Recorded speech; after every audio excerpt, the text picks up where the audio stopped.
Magandang usapin ito. Pagdating po dito sa issue ng gera sa Middle East, naku po, ang lupit po nito. Another thing is remittances. Nagkakagulo ang Gulf. Marami tayong Golf, hindi country club yan. Golf na ano yan. Ito.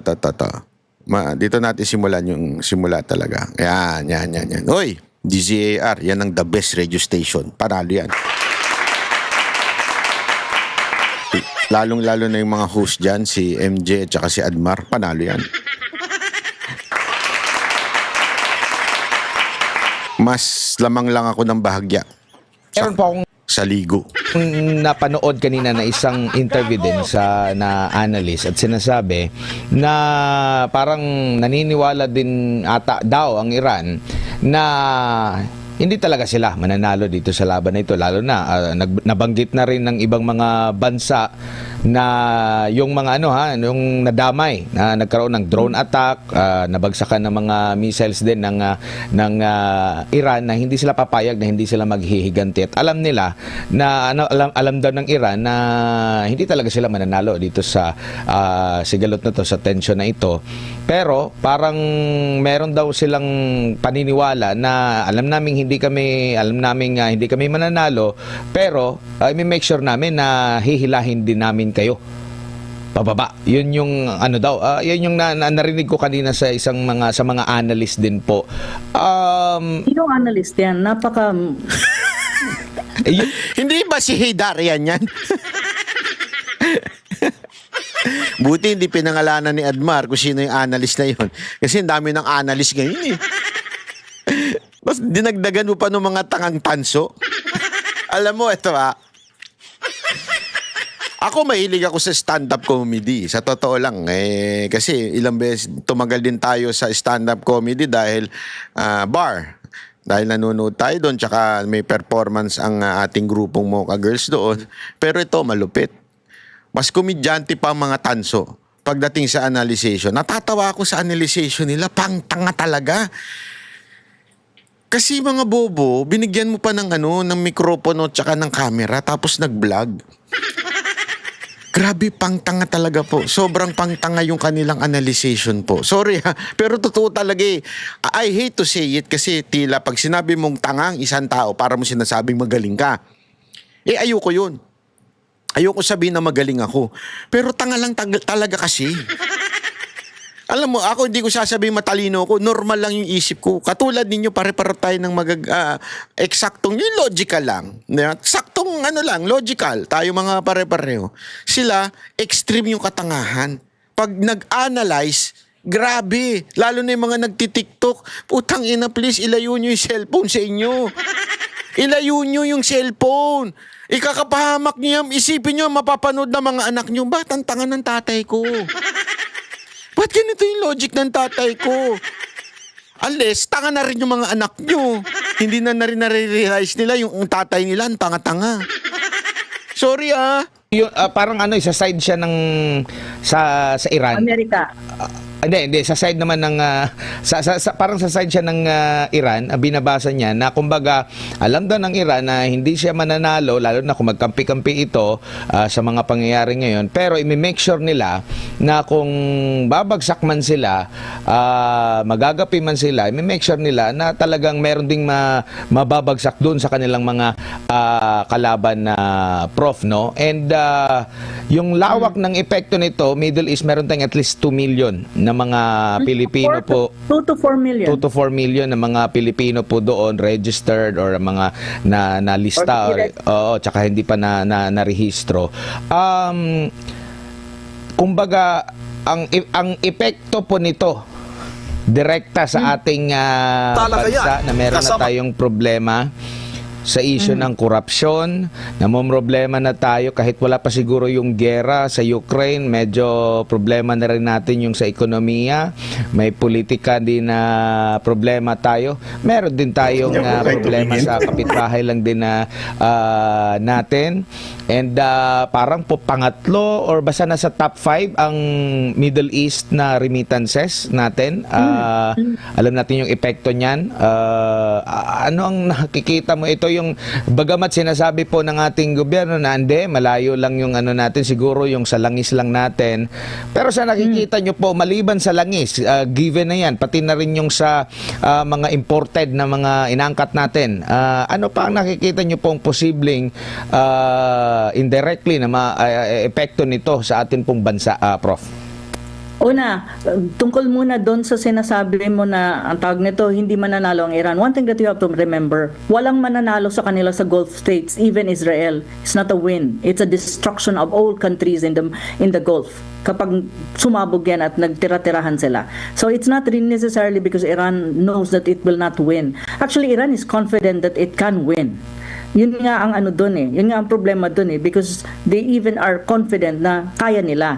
Pero ang tanong kasi dyan, kapag nagtirahan na lahat yan, ang Gulf State, andyan ang US, andyan ang Israel, titirahan na sila with all the militias na backing Iran and fighting for Iran, sasabog ang buong Middle East mo. Which is the thing that we don't want. Because maybe it would be a prelude to a third world war. Because madadrag nga dyan ang major powers mo. The likes of Russia and others. Turkey is there as a major power as well. So it's not a simple thing of Iran winning and Iran losing. It's not Iran per se. It's a wider Middle East conflict na mangyayari. So that is much more the analysis that I can give. I don't agree with this kind of analysis na you analyze one country only as against the rest. No, it's not. It's not like that. On the other hand, yung sinasabi mo naman, since andyan na si Congressman Suntay, when you talk about real danger sa Pilipinas, ipinag-uusapan ito ngayon. Kasi first and foremost, you have EDCA sites. Ito nga sinasabi natin. Ang EDCA sites is, if you put the Philippines in the context of Bahrain, Qatar, and all of this, ito yun. Kaya nga sinasabi natin, we have to do away with military bases na hindi atin. Because it is a magnet for retaliation if in any case there is a war and you have an alliance with the United States at ang United States ang nag-start ng war. So kaya yan isang malaking usapin na dapat pag-usapan ng mga Pilipino at maintindihan at magkaroon ng lesson sa nangyayari sa Middle East right now and even other events in history na makikita mo ang sitwasyon ng Pilipinas. Kumbaga may foresight ka kung ano mangyayari sa sitwasyon ng Pilipinas. So that is one indirect or a lesson that probably can be drawn sa nangyayari ngayon sa Gulf. On the other hand, when you talk about real danger sa Pilipinas, immediate and direct from that conflict in the Gulf, the war in the Gulf right now. First is energy. Yes, oil. Kapag tumaas ang prices ng oil sa international market, tataas sa atin, import dependent tayo, lahat ng bilihin tataas, kuryente tataas, ang pamasahe tataas, and it impacts the lives of Filipinos. Ang tanong, kakayanin ba ng gobyerno ni BBM since ang utang natin 17.5 trillion na, walang pera ang gobyerno, may corruption ka, ang daming problema, and it will cause inflation. And then buying of oil, it has an impact on the dollar, on the peso. Magkakaroon ka ng pressure on the peso kasi for the same amount of oil na i-import mo dahil mataas ang presyo sa international market, you need more peso because you need to convert the peso into dollar. So there is a pressure on the peso.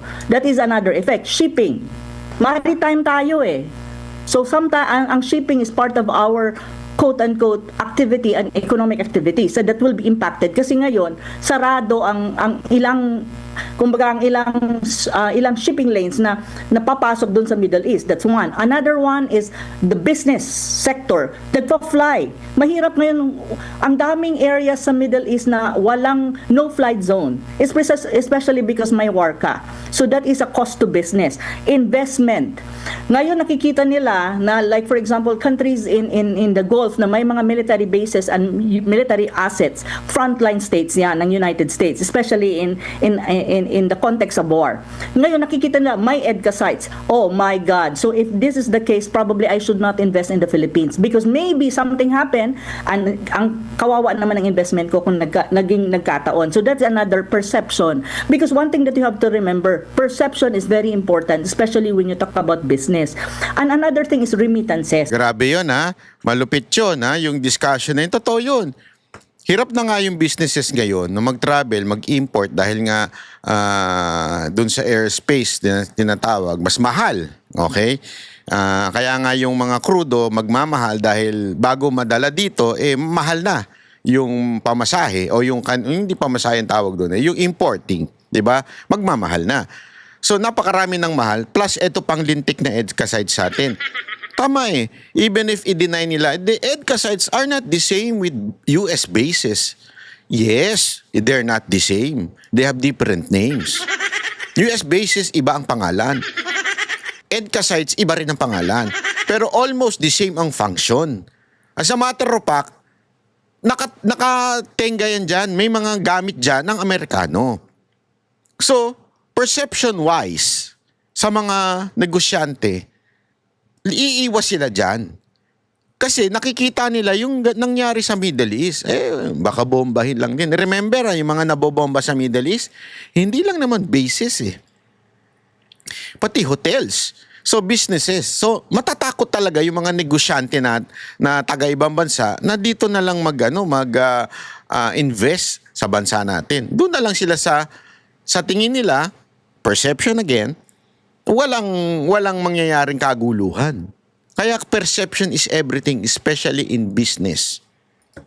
Nagkakagulo ang Gulf. Marami tayong mga kababayan doon. So ang isa sa pinaka direct impact sa ekonomiya ng Pilipinas is what you call remittances ng OFW. And one thing that you have to remember, when you talk about GDP, 9%, more or less 9% of GDP is based on remittances ng ating mga Pilipino. The Gulf is isa sa mga areas sa buong mundo na malaki ang boltahe ng OFW na nagkakaroon tayo ng remittances.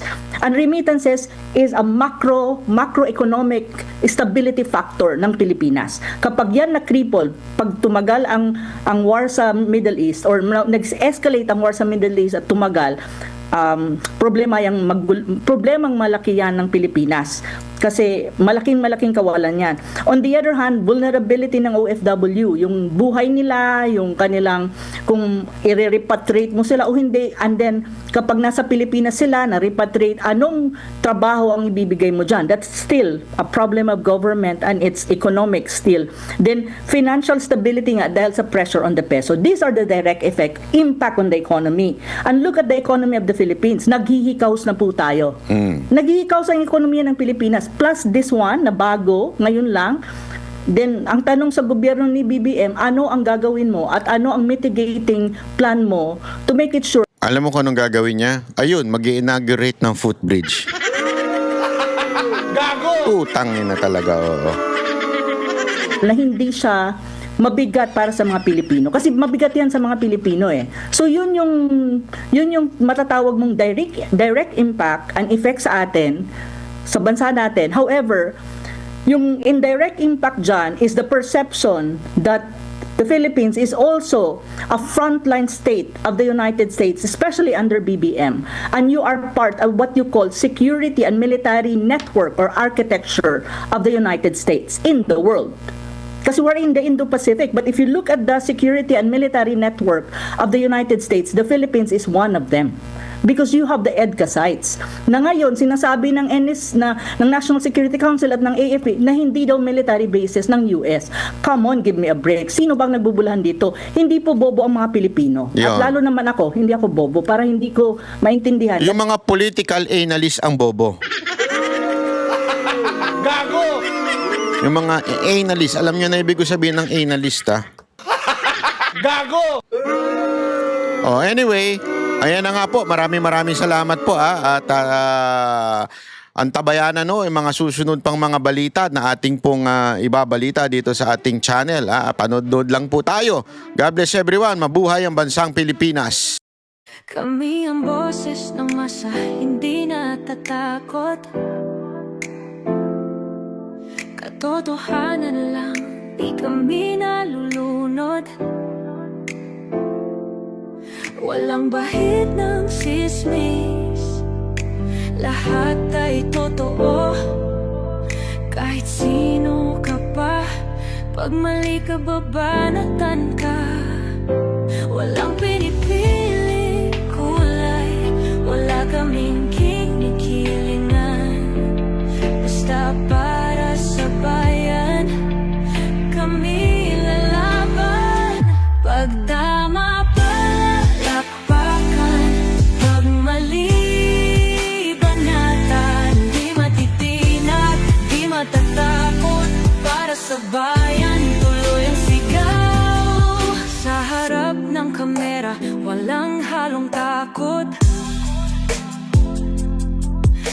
nabaluktot, lahat kayo'y tutulungan.